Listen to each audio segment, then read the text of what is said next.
Yellowstone, the oldest and largest of our national parks, is located mainly in the northwestern corner of Wyoming. It is about as big as the states of Rhode Island and Delaware combined. There are 5 such entrances giving access from Montana and Idaho as well as from Wyoming. Over 350 miles of automobile roads in the park and about 900 miles of trails lead to all principal points of interest. From this southern entrance, we drive north to the shores of Yellowstone Lake, covering an area of almost 90,000 acres. A nesting colony of several hundred white pelicans is located on Molly Island, in a southern arm of the lake. They seem rather clumsy on land, but once they get into the air, no bird can equal them in efficiency and grace. Visitors are not allowed to disturb the breeding grounds, for any sudden excitement might drive the old birds to flight and cause breakage or sun-cooking of the eggs and injury to the young birds. Among their other functions, our national parks serve as vast game refuges. And they draw naturalists from museums and schools everywhere to study the birds and animals in their natural state. The nest of the grebe looks just like a little top dressing of reeds on a hummock entirely surrounded by water. But when we look closely, we discover that the mother grebe has carefully put a covering of reeds over the eggs to shade them from the sun and to hide them from marauders. The mother bird will not come back as long as people are poking around her home this way. So we put up a rough blind right out in the water and wait inside, out of sight, until the wary, frightened bird decides to come back within range of our camera. She finally comes and dives back under the water again and again, very uncertain she is, until finally her mother instinct outweighs her fears. Back up on the nest she goes, carefully uncovering the eggs, and then settles down once more to the serious business of raising a family. The photographers spend many uncomfortable hours in this wet blind to get these pictures, but at last they are rewarded.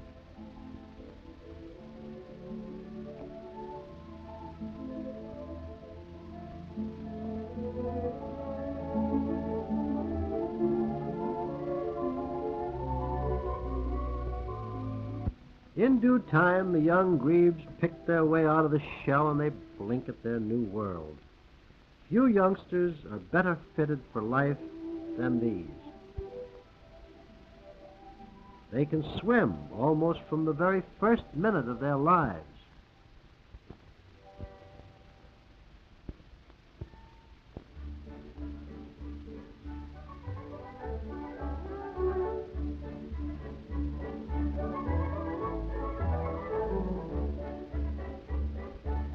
Soon, with a few lessons from Mother, they'll be champion divers as well. The yellow-headed blackbird is next on our visiting list. No, the birds didn't put up the sign, but they don't seem to mind it, or our blind in front of their nest. The mother bird is a rich plain brown, but the father, he has a bright yellow head and neck. He makes a handsome picture as he does his full share of feeding the hungry babies. His cousin, the red-winged blackbird, keeps house nearby in very much the same style. Here the mother is speckled, while the father wears bright red-orange epaulets on his wings.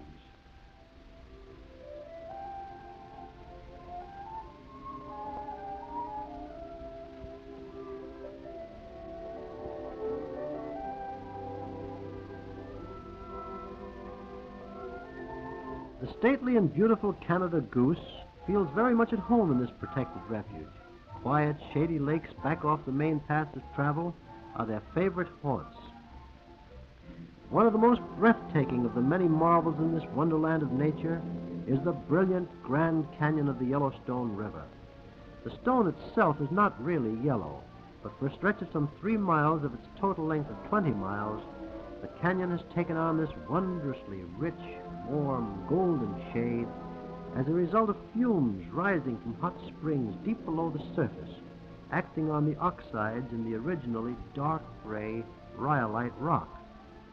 At this point, the Yellowstone River gallops wildly through its golden prison, jumping over 2 great cliffs, the first 109 feet high and the second 308 feet.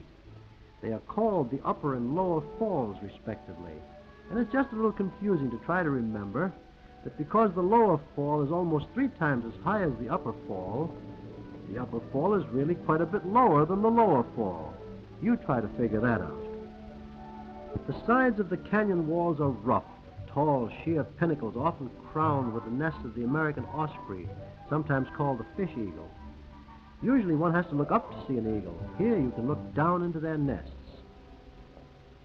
Along the banks of the rushing streams, we also see the lively water ouzel, a champion fisherman for his size, and a clever builder who keeps his nest dry by putting the only doorway right up through his basement floor.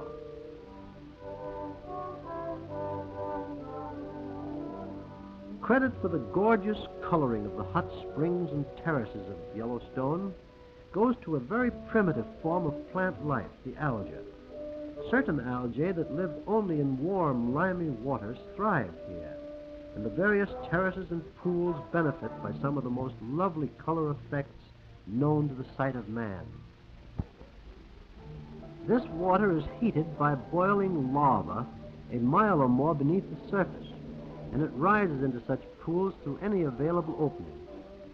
But where a layer of hard rock bars the way, a terrific steam pressure explodes a powerful column of hot water up through narrow vent holes, and we have a geyser instead of a pool. Most famous of Yellowstone's 3,000 pools and geysers is Old Faithful. At intervals of about an hour, a great column of hot water and steam explodes 150 feet or more into the air. One of the most spectacular sights on earth. Always the same, yet always different, as the hours and the weather change its hue. A very delicate balance of natural forces determines whether a volcanic vent will erupt as a geyser or flow as a pool. Careless dropping of obstructions into holes, or attempts to pipe off a hot water supply, or even the use of soap in the pools have changed geysers into pools and pools into geysers. Park visitors really should be satisfied to enjoy their great heritage as they find it. Any attempt to feed a geyser, or to feed a bear for that matter, is more than likely to cause trouble. Never forget that the bear is a wild animal. A bear in camp raiding garbage cans or stealing your food supplies is not a pretty sight. There are a lot of signs warning people not to feed the bears, but the bears can't read, and it seems that many people just won't. All along the road, when people stop to feed and photograph the holed-up bears, they seldom realize the dangers they run until it is too late. Hundreds of people are bitten and scratched by bears in our national parks each year, and it's always the fault of the human, never the fault of the bear. To see the bear at his best, you really have to get out into the woods. There he is, living mainly on berries and other wild plant food. Of course, he can be seen in safety also at the feeding pits, carefully regulated by the National Park Service rangers to provide a maximum protection for the visitor, and something like an even break for the hungry bear. Even the grizzlies go about their own business if they're left alone. They pay no attention to these gulls that flock in to share their salad.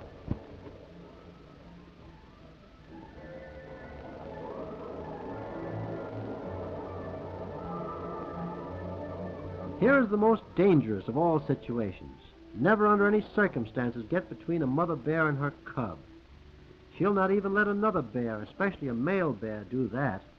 Usually the bear has only one cub each year, but twins are not uncommon, and there are cases of triplets. The herds of bison, or buffalo as they're popularly called, are well worth a visit. Once these animals practically covered our great plains, and their meat and hides were of great importance to the settlers of the West, and of the Indians, too, who were there before them. The great beasts are generally as peaceable as the domestic cattle to whom they're related, and they tend strictly to their own business as long as they are not frightened or sharply disturbed.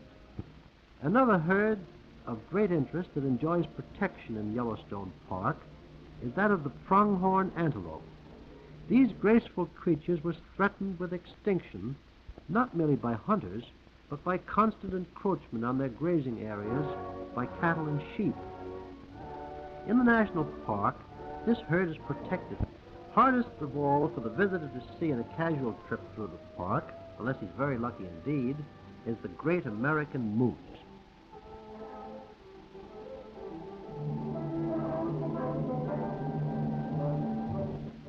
Our photographers had to work to get these pictures, and their taking was not without its element of danger. The moose is the monarch of his range, and generally he's easygoing and inoffensive as long as he's not bothered. But his great antlers, sharp hoofs, and tremendous strength make him a most dangerous enemy should he become angry. The cow and her calf feed along the banks of the stream. They can wade or swim too if need be. A peaceful scene, and one worth all the trouble it might have been taken to see these relatively rare animals in a state of nature. So ends another day for those who hunt without guns. We have seen much, but by no means all of the species of wildlife that Yellowstone affords. We've caught brief glimpses, too, of some of its other better-known wonders. As the sun sets behind Old Faithful's glories, we look forward to other hunts on other days, happy in the knowledge that the great animals we have shot with our cameras are still wild and free to live their allotted span and to delight other visitors with other cameras who will follow in our footsteps.